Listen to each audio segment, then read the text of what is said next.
Any church that you're a part of and the pastor has to shut down meet and greet, that's a good sign, all right? So we encourage you to hang out afterwards, continue to connect with one another. We love to see that, especially as community groups are on a break. We're excited to get those restarted again here, and we're going to have some great offerings for that. My name's Tim, lead pastor here at Society Church. If I haven't met you yet, hello. Thank you for being here this morning. We began a series last week called Faith in Exile, and we're looking at the book of Daniel as our guidebook through this series and considering really what it means to possess and pass on a resilient faith amidst a resistant culture. And last week I talked about the importance of our identity, counterformation practices, as well as fasting and feasting from Daniel chapter 1. And this week we'll be in Daniel chapter 2. If you have a Bible or you have an app you want to follow along with, you're welcome to pull that out. We'll dive in just a moment here. In case you missed last week, just want to catch you up a little bit about this book of Daniel. In the Old Testament, it's named after and written by Daniel in the 6th century BC. It records the events of his life and the visions that he saw in the time of exile in 605 BC until the third year of King Cyrus, which was 536 BC. Daniel, whose name means God is my judge, was a young man of noble blood who was exiled from Judah, which is the southern kingdom of Israel, during the time of King Jehoiakim, and lived thereafter in the Babylonian court. And after the fall of the Babylonian Empire, he also served the Medo-Persian Empire that succeeded it. This classic Old Testament book is one that provides vivid stories of a courageous faith lived out by young men in exile. These 4 young men, Daniel and his 3 friends, found themselves away from home, away from family, away from familiarity, away from theological beliefs and cultural comforts that they were likely used to. They decided to lean on their faith in God and allow their understanding and personal experience with God to be their guide in what was an extremely disorienting time for them. Now, some of us may relate to that word, disorienting time. We live in some very complex times. And even as we look at this past couple weeks into this new year, as people are coming back from winter break and figuring out school and kids and work and all the different things with the new variant that's happening and spreading throughout our city and world, it's complex times, it's disorienting times. And what we're looking at is, how does our faith show up amidst this time? How do we integrate our faith and have an integrated spirituality that isn't just kind of the holy huddle of Christian spirituality, right? Or churchy Christianity, but how do we live out our faith? How do we integrate that into our lives? And I think Daniel is a great guidebook for us to look back and see how he did that, how his friends did that, and take some notes and learn from that. One of the books that I used in preparation for this series is Faith for Exiles. This is a book by David Kinnaman and Mark Matlock, and I'll be sharing a little bit of that book with you. And I encourage you, if you do want to dive deeper into this topic and understand it a bit more, it's a great resource, a great tool for you. And I'll mention some other books as well. And that's just to kind of introduce you to some great thinkers and people who faithfully live this out and are giving us some guidance on how to live out our faith amidst this moment, in this cultural moment. So I hope that's helpful for you. But one of the things they wrote in Faith for Exiles was this. They talk about Daniel's story quite a bit in there. It says, Daniel's story seems to demonstrate important faith formation at work before he's taken into exile and also during this time in exile. He's learning the language and customs of Babylon. He's engaging his peers and mentors, people who don't believe what he does, and learning to be faithful, not just in spite of, but in the midst of incredible pressures. In some ways, the church is not preparing young disciples for the world as it is, they write. Cultural discernment is about teaching them not just what to think, but also how to live. We must prepare them for the world as it truly is, not as we wish it would be. Exiles in Babylon are a good reminder that God finds leaders and prophets and change makers in order to help lead his people during times of upheaval. In ancient times and today, exiles change our how thinking and reorient our why. They help people find faithfulness in a strange land so that their witness to God can intersect with this world as it is. I love that kind of description of just like engaging our faith with the world as it is, not as we would hope it to be. Here's an example, and they give this, and it's a good introduction for us for Daniel 2. Daniel advocated for the lives of his philosophical and spiritual adversaries. As recorded in Daniel 2, Daniel tells the commander of the king's guard, who's trying to pacify the raving mad king, not to kill the pagan philosophers and wise men of Babylon. Instead, Daniel risks his very life to enter the king's throne room and attempt the impossible, to tell and interpret the man's dream. This is an example of changing how and why. Daniel shows how to express empathy and solidarity with people who are our enemies, because that's the experience of living faithfully with others within a pluralistic society. So, that may be a mouthful, but I want to break this down really in 3 points as we go through Daniel 2 and look at these 3 ideas. One is God at work, and talk about what is vocational discipleship and faith for exiles. It's one of the, I think, 5 or 4 things, I don't remember which one, that they recommend the church help this generation figure out what it looks like to live out our faith and have a resilient faith amidst a resistant culture. So God at work, what is vocational discipleship? Spiritual friendship and self-aware ambition. Self-aware ambition. And then thirdly, wisdom and discernment belong to God and to us. So God at work, the first idea we're going to look at, the importance of vocational discipleship. Daniel 2, verses 1 through 16, then 27 through 28, 40 through 49 are all portions I want to just read through to help us understand the biblical context of what's going on here. You can follow along with me as I read. We're not going to read through all of Daniel 2. It's a pretty long chapter, so we'll skip the chunks where he interprets the dream. But I do want to read through 1 through 16. I think it's an interesting story. And you can, if you grew up going to Sunday school, anyone grew up going to Sunday school in the house, a few of you, just think back to the flannel graph, Daniel, and just use your imagination, right, of what's happening here. For those of you who didn't grow up in Sunday school, God bless you. You're here. You're a part of a church community and gathering this Sunday. You've beat the odds, and we're going to explain this story for you. Daniel 2, verse 1 through 16. In the 2nd year of his reign, Nebuchadnezzar had dreams. His mind was troubled, and he could not sleep. So the king summoned the magicians, enchanters, sorcerers, and astrologers to tell him what he had dreamed. When they came in and stood before the king, he said to them, I've had a dream that troubles me, and I want to know what it means. Anyone ever had a dream that has troubled you? Yeah, a few of you. I have as well.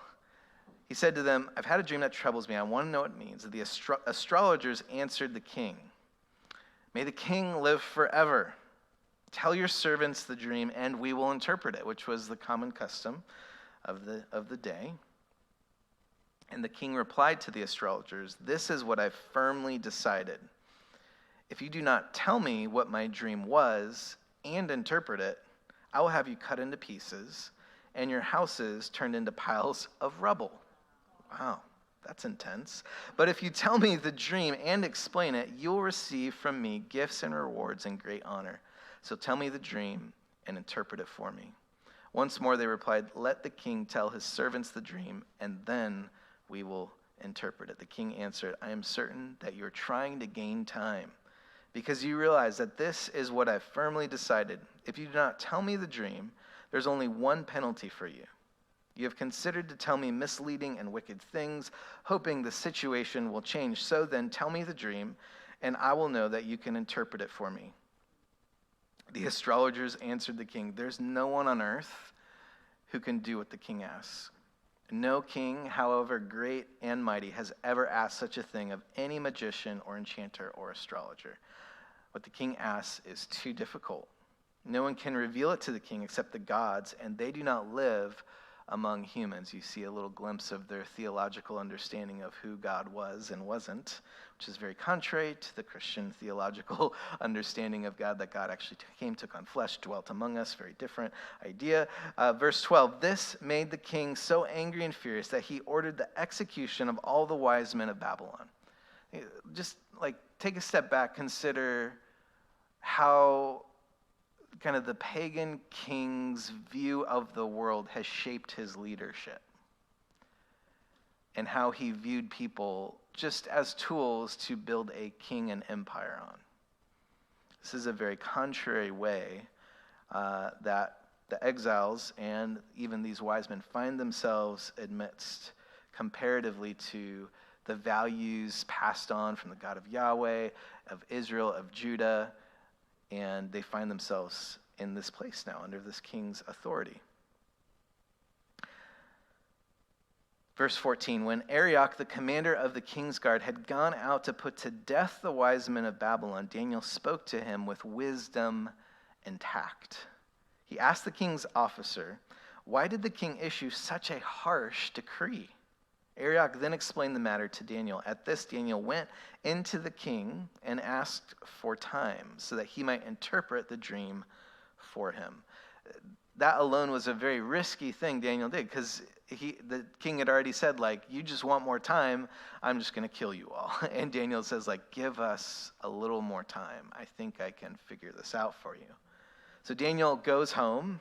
He gets the interpretation of the dream, which we'll read about in our second point here, and then goes back to the king to tell him this dream that God reveals to him and interprets it for him. Okay, and then in verse 27 and 28, we see Daniel replying to the king what was going on. He said, Daniel says to the king, no wise man, enchanter, magician, or diviner can explain to the king the mystery he has asked about.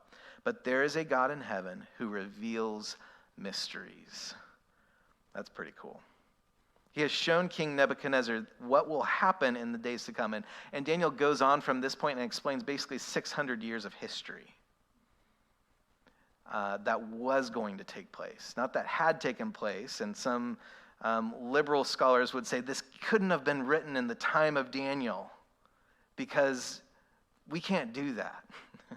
Well, that tells you their theological understanding of God, not that a God is a revealer of mysteries that can speak to cultural moments and provide wisdom, insight, direction, understanding, which is a very contrary idea. But he goes on to say, your dream and the visions that pass through your mind as you were lying in bed are these.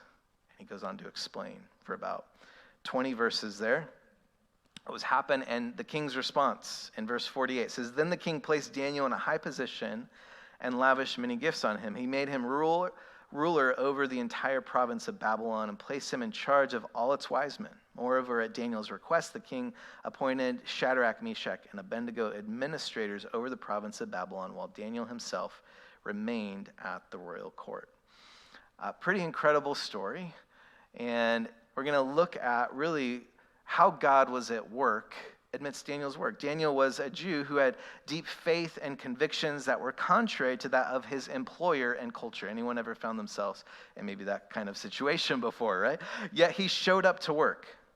He continued to engage, to serve, and was attentive to what was going on in his workplace. Daniel held a conviction that God was at work in his workplace. One of the challenges of living in places of exile is to readjust our role and expectations. When we realize that what we believe is not celebrated, is not agreed with or shared, and will not get us ahead in our workplace, actions become more important than our words will ever be. In Faith for Exiles, Kinnaman writes this, here we glimpse the fourth domain of resilient discipleship, the world of work. How we think about and plan for what we do with our lives, discover our callings, find meaning, climb the ladder, achieve our ambitions, and become successful. Our work lives become the crucible in which much of our faith is tested and refined.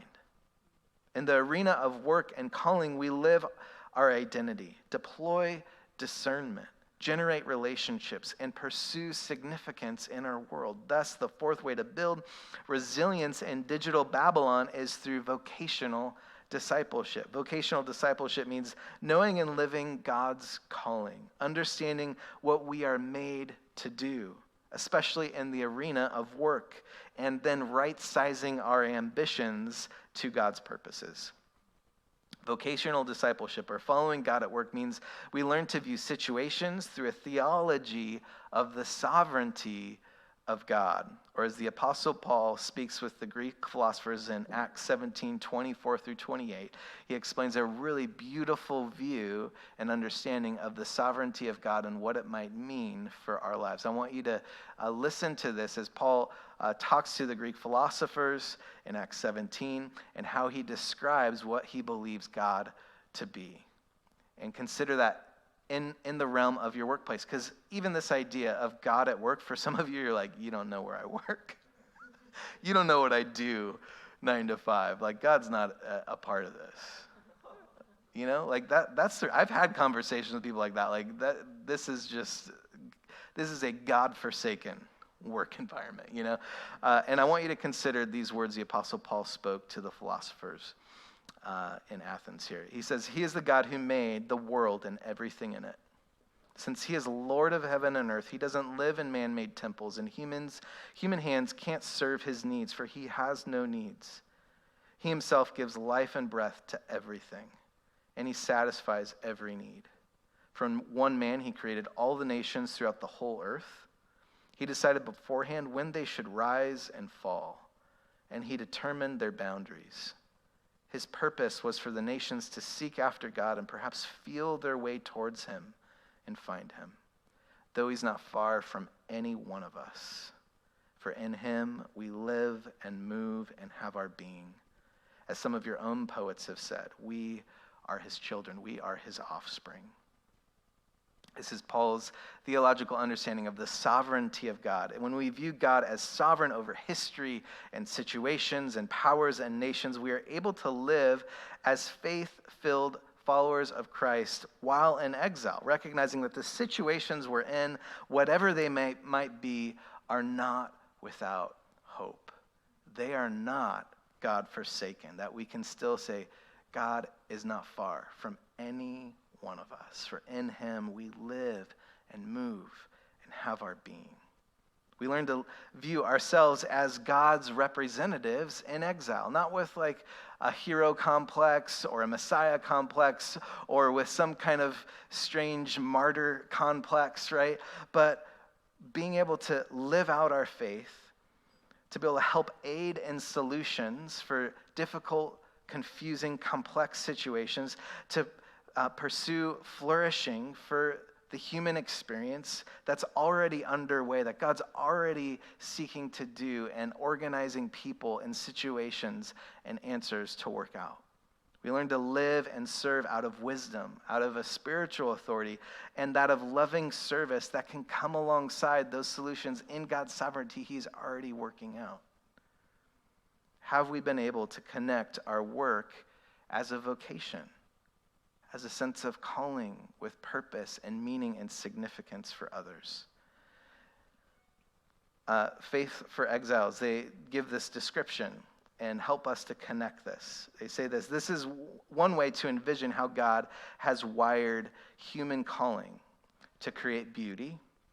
This is those of you in creative careers. To cultivate abundance for those of us serving in entrepreneurial careers.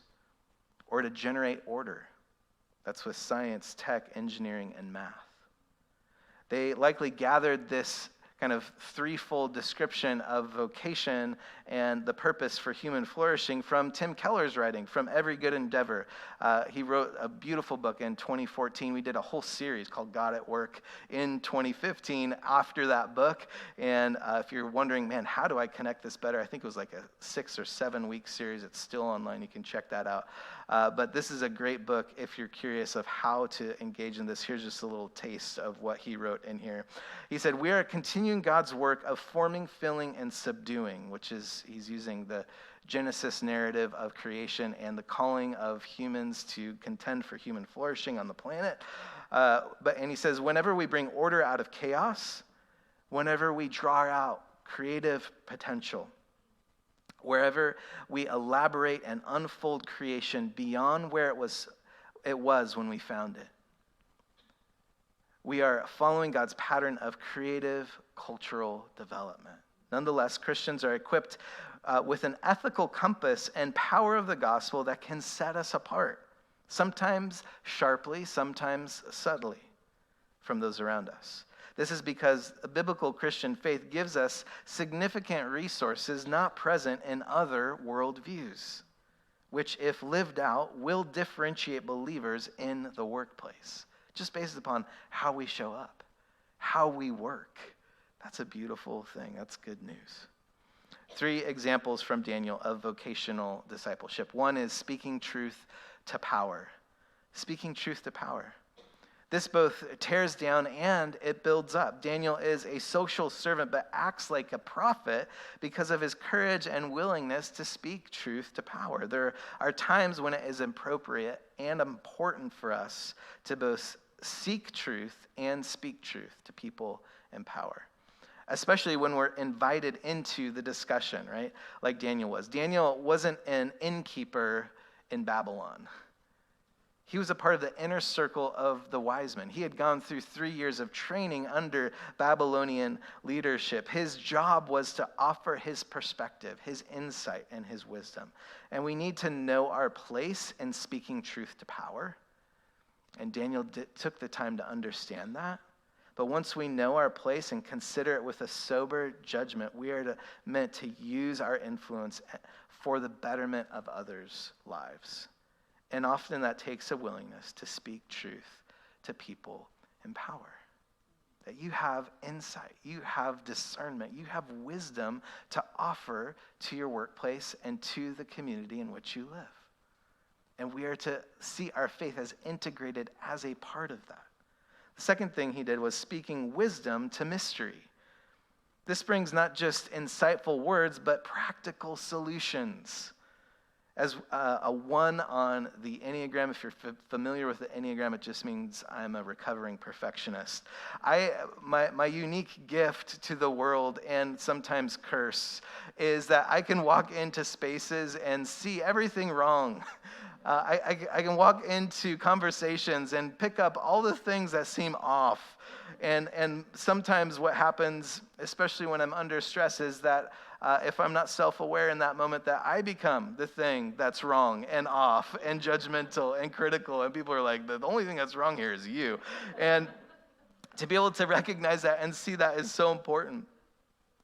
But to be able to step into spaces and seemingly impossible mysteries and offer clear expectations, clear explanations, is a part of what spiritual wisdom is meant to offer to a confused, complex, and disillusioned world.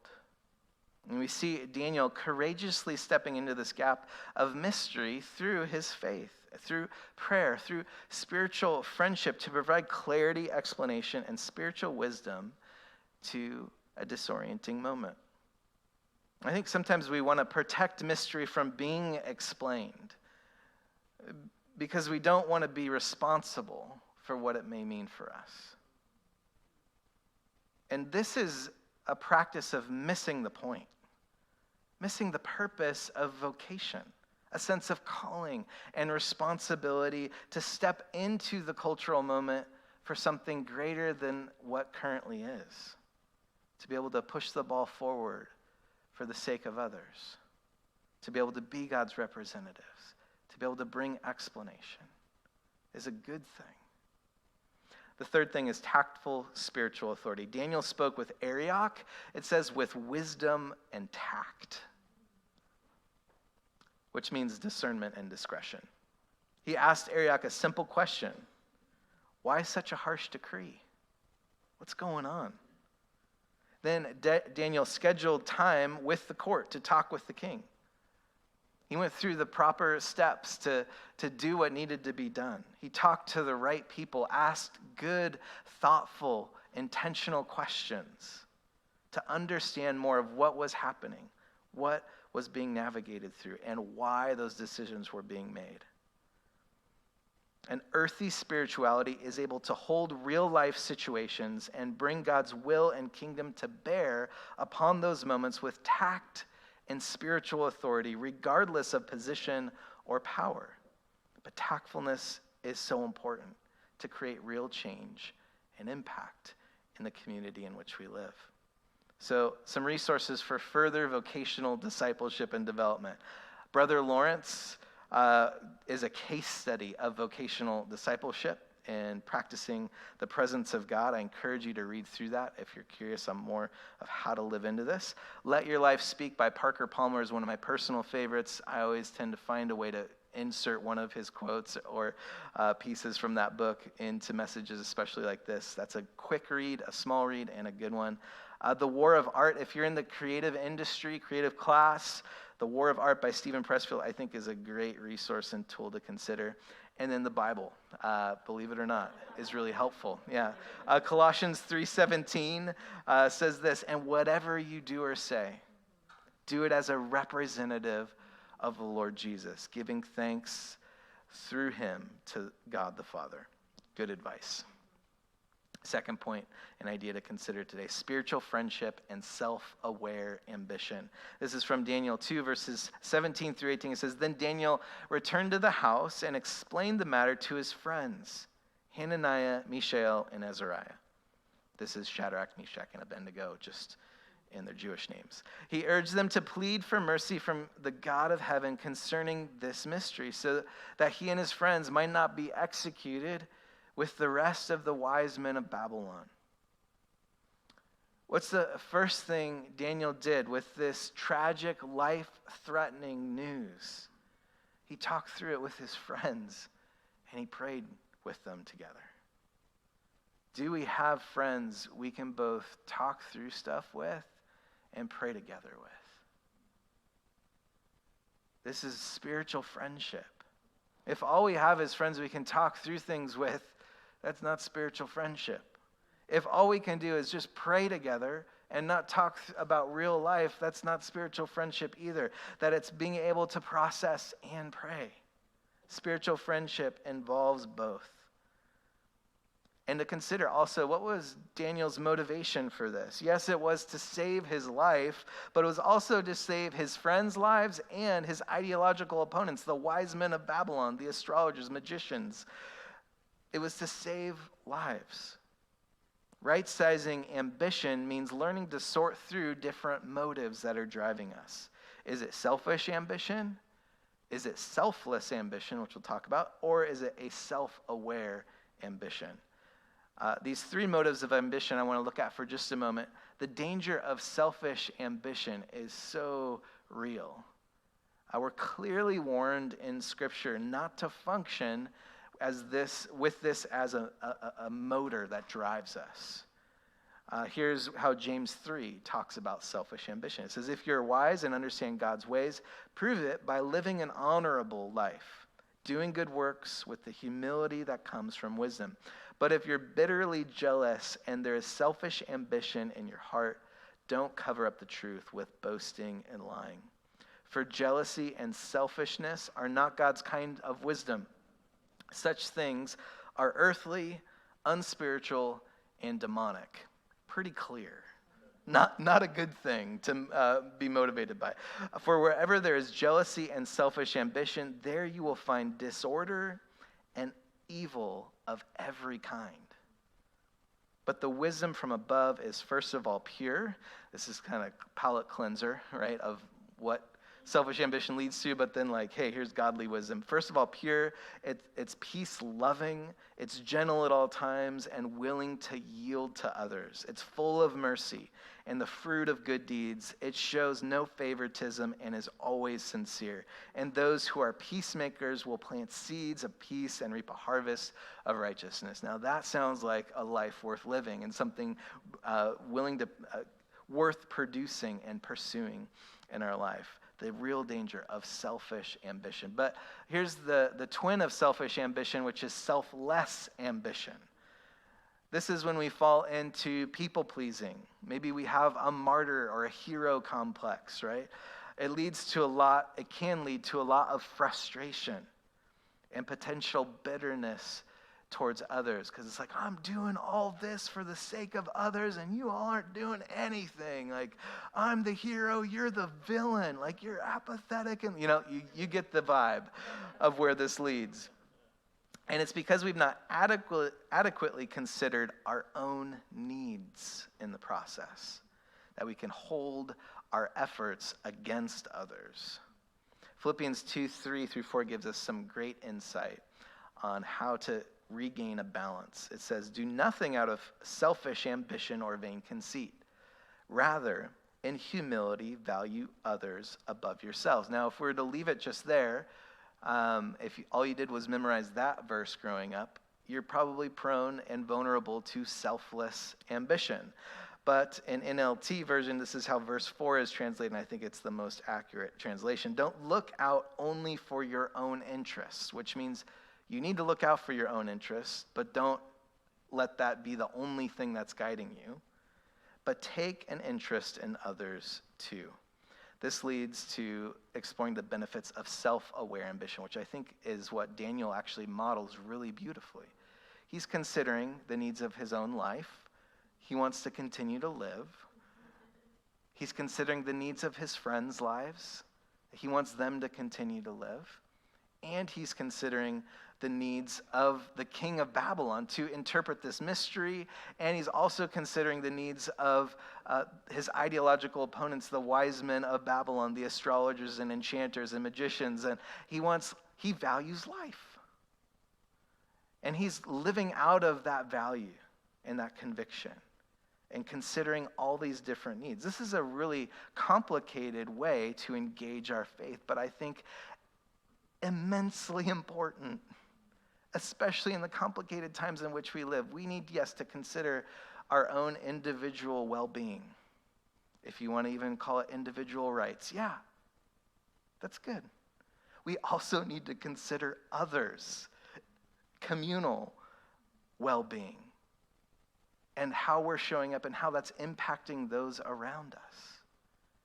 And we even need to consider how we're showing up and how that impacts those who are leading and making decisions, and the complicated nature that takes to be able to navigate through that. And we need to consider how we're showing up and how that's benefiting or hindering or making more difficult or encouraging or giving wisdom and clarity and explanation or just creating more confusion, misinformation, and confusion, right? We need to be self-aware in our ambition. A self-aware ambition takes note from God about calling, direction, and purpose. It considers one's own needs, gifts, and passion. It considers how those decisions will affect others. This kind of thoughtful, kind, and self-aware ambition will typically move slowly. Slower than an ambition only directed by our own needs, selfish ambition, and just one that's only directed by others' needs, a selfless ambition, self-aware ambition. I think some thoughtful things to consider. Third and final point, wisdom and discernment belong to God and also to us. Daniel 2, verses 19-23, we see Daniel, during the night, it says, the mystery was revealed to Daniel in a vision. Then Daniel praised the God of heaven and said this, praise be to the name of God forever and ever. Wisdom and power are his. He changes times and season. He disposes kings and raises up others. He gives wisdom to the wise and knowledge to the discerning. He reveals deep and hidden things. He knows what lies in darkness, and light dwells with him. I thank and praise you, God of my ancestors. You have given me wisdom and power. You have made known to me what we asked of you, and you have made known to us the dream of the king. We see this important thing that Daniel is caught up in praise before God for, which is just wisdom and discernment. Are we that excited about wisdom and discernment that God gives us for complicated situations? When might be the last time that you asked God for wisdom and discernment for complicated situations? When was the last time maybe we considered, man, God has some insight. He actually wants to reveal to me, to provide explanation for this moment. Faith for Exiles, Kinnaman writes, says, previously unimaginable complexity is creating an epidemic of anxiety in our homes and heads that is ratcheting up in the hearts of the next generation. All kinds of statistics would clearly explain that as well. Cultural discernment about technology and so much more is an essential practice of following Jesus in the accelerated, anxiety-producing complexity of digital Babylon, which I talked about and explained last week. In order to live well and wisely in the complexity of digital Babylon and therefore diffuse anxiety, to ratchet it down, we must build our muscles of cultural discernment. This is one of the things that's kind of recommended of how to deal with that anxiety. The ability to compare the beliefs, values, customs, and creations of the world we live in, digital Babylon, to those of the world we belong to, the kingdom of God. Far from being anti-tech, they write, we are anti-foolishness, okay? At the broadest level, the pursuit of wisdom, what we are calling cultural discernment, is the godly answer to rising complexity and its symptom, anxiety. Let's say that again. We can ratchet anxiety down and ratchet resilience up by cultivating wisdom. To instill and transmit cultural discernment in digital Babylon, faith communities and households must become robust learning communities. I think that's really good advice. In fact, one of the things I did after reading this, my kids and I will have Bible reading time every once in a while in the morning. We don't do it every morning, just so you don't put us on a pedestal like, wow, how do you do that? There are some mornings where it's just frantic. We slept in late. We're trying to get out the door. Oh, you need a mask. Oh, you need your lunch. Oh, let me put that together. That is real life. But there are some mornings where we're able to sit down, and hopefully the goal is more that there's mornings we can sit down, read the Bible, pray together than there are that aren't. All right, so that's our goal. And we began reading through the book of Proverbs. This is something a mentor did with me when I was in my early 20s. He said, hey, we're going to meet in the morning with a group of other guys, and we're just going to read through the proverb for the day. So if it's the 2nd of February, we'll read through Proverbs 2. And so we started doing that with our kids, and we'll open up the Proverbs. They're not always appropriate for our 8-year-old. We're like, oh, maybe we'll go to Proverbs 3 today. It talks about some real issues, some real things, but it's all about these wise sayings. And it was almost as an experiment. It was like, hey, can our 14-year-old and 10-year-old connect with these? And it was like, hey, let's just read through this list of random wise sayings and see if there's something that sticks out to you. Where it's like, oh, that fits kind of what I'm thinking about or dealing with. And it's been really cool. Because our 14-year-old, there's always something, that it's like, oh, yeah, we actually just talked about that. Listening to my parents, and it'll go well with me. Oh, yeah, when you told me to get ready, and now I'm, stressed out and overwhelmed for school. Oh, maybe there is some wisdom in that. It's like, oh, this is helpful. The Bible's helping me as a parent. Right? But there's also things where, just random things we've talked about throughout the week that are addressed, and they feel like this kind of twinge in their heart. And we've recognized that at times. Vanessa and I are like, oh, and I think Vanessa pointed this out with our 8-year-old. He was feeling bad because he was feeling conviction. And Vanessa pointed out oh, you're just feeling spiritual conviction. And that's actually a really good thing to feel, because it helps you to change your mind about how you're choosing to live, or the decisions maybe you're choosing to make. And his little mind is just kind of turning and processing that and experiencing that. And we're like, that is good. Does that mean he felt bad for a moment about himself? Yeah, but my ultimate goal is not just to raise a self-confident 8-year-old, but to raise someone who understands what it means to love God, to love themselves and their neighbor. And these kind of practices are so important to introduce as we're a part of families, as we're a part of a faith community, to contend for robust learning communities that value wisdom and discernment and understanding. And that this impact and effect is not just for our faith, but our holistic well-being. the idea of anxiety and how many of us deal with that. And in an age where there's so many options that it's overwhelming, there's so much information, it feels impossible to digest it all and understand what's really going on, and to say, no, my faith is actually meant to bring that about in my life. Here's what James says in James 1:5-8. It says, if you need wisdom, ask our generous God, and he will give it to you. He will not rebuke you for asking, but when you ask him, be sure that your faith is in God alone. Do not waver, for a person with such divided loyalty is as unsettled as a wave of the sea that is blown and tossed by the wind. Such people should not expect to receive anything from the Lord. Their loyalty is divided between God and the world. They are unstable in everything they do. That our faith is meant to produce wisdom, that's meant to help us to overcome anxiety. That's a very practical, relevant, important word for our day. But do we believe anymore? That comes to the world as it is. We live in a resistant culture where it seems like everything is trying to propel us away from God and say, no, this is a secular age.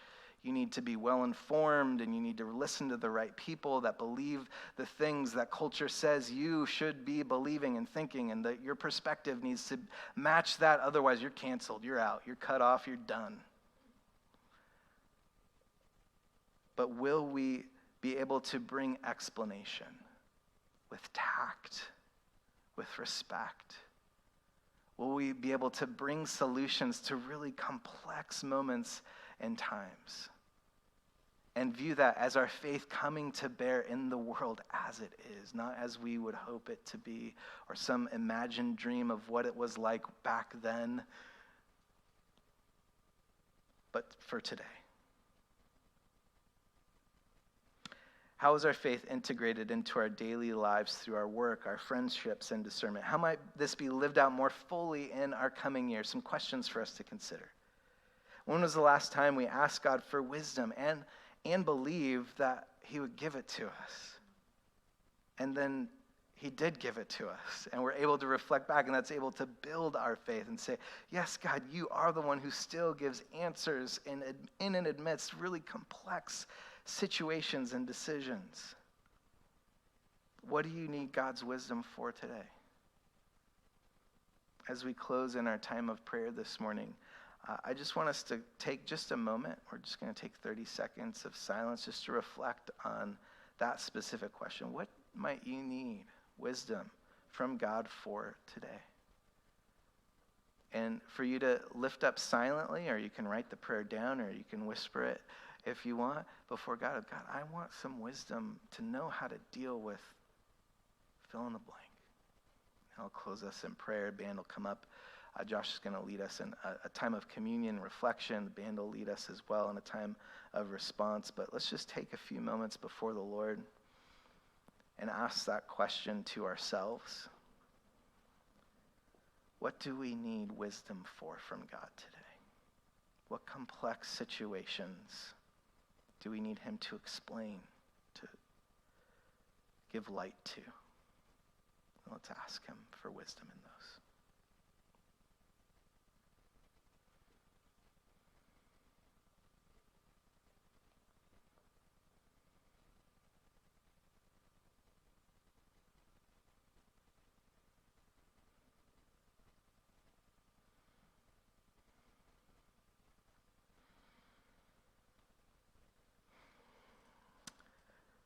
God of all wisdom, the one who reveals deep and hidden things, the one who makes known to us what we ask of you. Just as you did for Daniel, we ask that you would do for us today. Give us ears to hear the voice of wisdom calling out to us amidst our workplace and relationships, our city and home. Give us eyes to see how you are at work all around us, how you're not far from any one of us, any of the situations that we may even think are God-forsaken, that it's in you we live and move and have our being. whatever it is we come to this space together with today, we ask and open our hearts to the reality of a God who brings clarity, wisdom, discernment, explanation, and light amidst the darkness. So God, light the path of our feet. For each step, it may just be one step that you reveal this week that we need to take. Help us to have the faith to follow you into that. You may light the path. You may just light up a vision of what life could look like for the next season. Help us to overcome our unbelief in that and to follow you into that with wisdom and discernment. That we could ratchet down our anxiety as we genuinely integrate and engage a faith that has legs, that moves, that walks. God, we ask these things in the name of the Father, and the Son, and the Holy Spirit.